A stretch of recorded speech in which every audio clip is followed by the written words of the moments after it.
1977 saw the end of the Vandergriff era. Arlington had a new library and was planning for the new City Hall amid tremendous growth.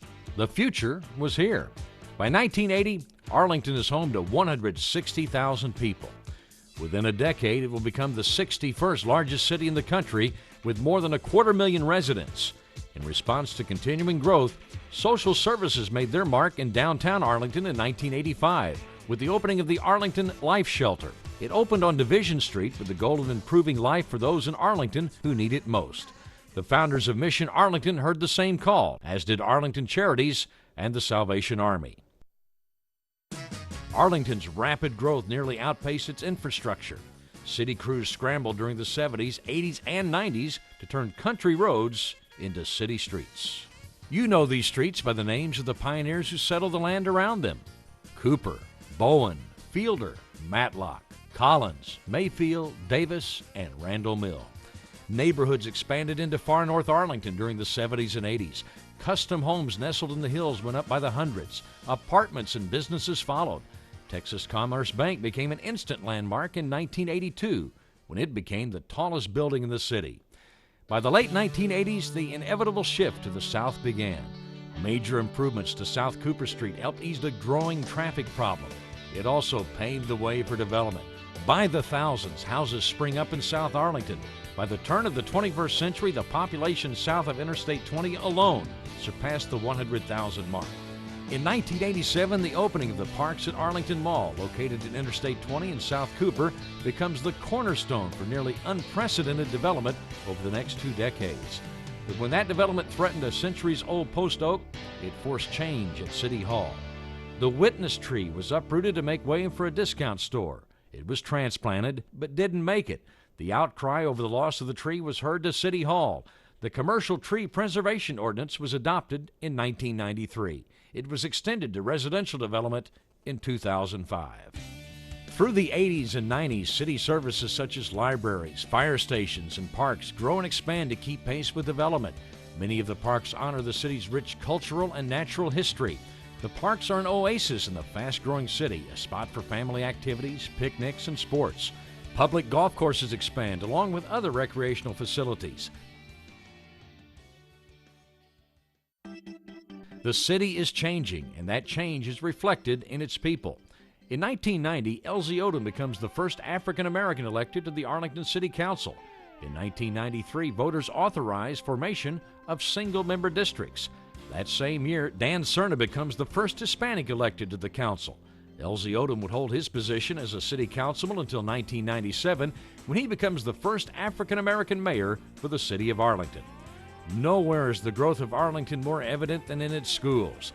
The district exploded in the 1980s and 90s. By 2007, the Arlington Independent School District has more than 60,000 students, 6 high schools, 13 junior high schools, 52 elementary schools, and is the largest employer in the city. Opportunities for higher education expanded during the same era as well. In 1995, the University of Texas at Arlington celebrated its 100-year anniversary. By 2007, UT Arlington has more than 50 research institutes and centers and is the second largest campus in the University of Texas system. For working adults and families, Tarrant County College is the answer to the dream of a college diploma. TCC's Southeast Campus in Arlington opens in 1995. The 1990s saw a renewed interest in the revitalization of Arlington's downtown. It becomes a destination for those who appreciate the arts. In '94, Johnny High's Country Music Review moves into the old Arlington Theater and quickly establishes itself as the place for hot new talent. The Arlington Museum of Art opened in the old J.C. Penney building on Main Street. Theater Arlington also made the move to Main Street, followed by the Miss Persis Dance Studio along with the Arlington Symphony and Ballet. And so began a slow start to the rebirth of Arlington's once busy downtown. It picks up steam in 1995 with the formation of Downtown Arlington Incorporated, followed by the Downtown Management Corporation in 2006 with a renewed focus and mission to create a vibrant downtown university district. The goal is to bring people and business back into downtown Arlington, making it a destination for everyone. Professional sports take a big leap forward in the 90s in Arlington with the construction of a state-of-the-art ballpark, a new home for the Texas Rangers. A decade later, the city scores a major coup by wooing the Dallas Cowboys. In 2004, voters okayed a tax hike that will help pay for a brand new stadium for the legendary team. The stadium goes up only a half mile from the ballpark. With the stadium construction comes a development boom, the likes of which Arlington hasn't seen in a while. Projects such as Arlington Highlands, an 80-acre retail and residential village, is one of the largest developments in North Texas.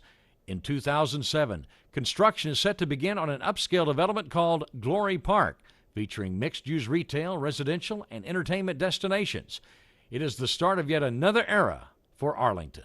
The Super Bowl by itself will bring in, for Tarrant County, not necessarily all Arlington, will be $300 to $400 million. There are special venues that will appear that will also add to the economic forecast. So it's a huge boon to the city. So I wanted to make it the biggest and the best and the baddest stadium ever built, and it will be. It'll be the biggest stadium ever built in the world.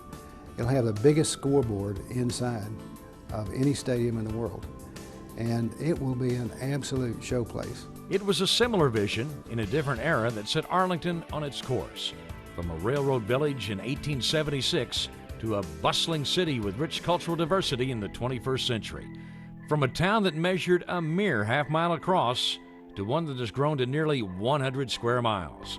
For the past 130 years, Arlington has continued to redefine itself. In 2007, that pioneer spirit still fuels the courage and foresight to propel a city and its people towards success. Progressive. I say Arlington is progressive. And that would be the word I'd like to use today, and I hope it's used 30 years from now.